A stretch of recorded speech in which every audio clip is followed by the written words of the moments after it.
हुकूमत और PTI की मुज़ाकराती कमेटियों के इन कैमरा मुज़ाकरात का आइंदा 2 जनवरी को होंगे।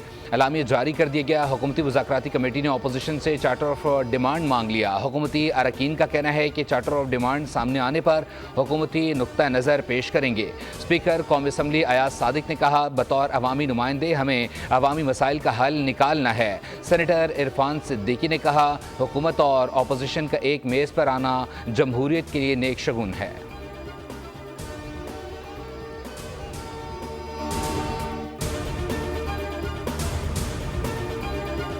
ना 100% हमारी बात मानी जा सकती है, ना दूसरे फरीक की। खुले दिल के साथ कोई दरमियानी रास्ता निकालना होगा।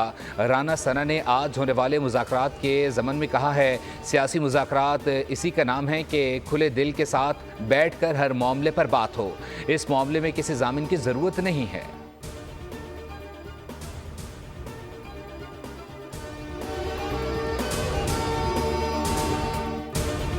मीटिंग में हमने अपना मौक़िफ़ भरपूर तरीके से सामने रखा।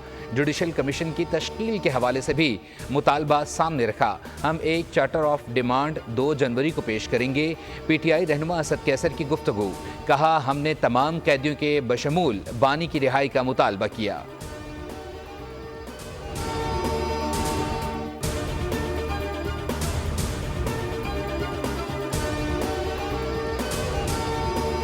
वज़ीर-ए-आज़म आज सदर मुमलिकत से मुलाकात करेंगे। मुलाकात शाम 5:30 बजे ऐवान सदर में होगी। सदर और वज़ीर-ए-आज़म के दरमियान मुलाकात में मुल्की सियासी सूरत हाल, मदारिस रजिस्ट्रेशन एक्ट से मुताल्लिक मामलात पर गौर होगा।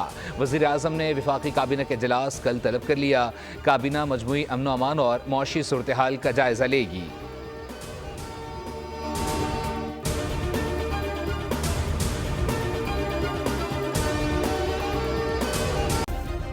सब्सक्राइब करें और बेल दबाएं ताकि कोई खबर रह न जाए।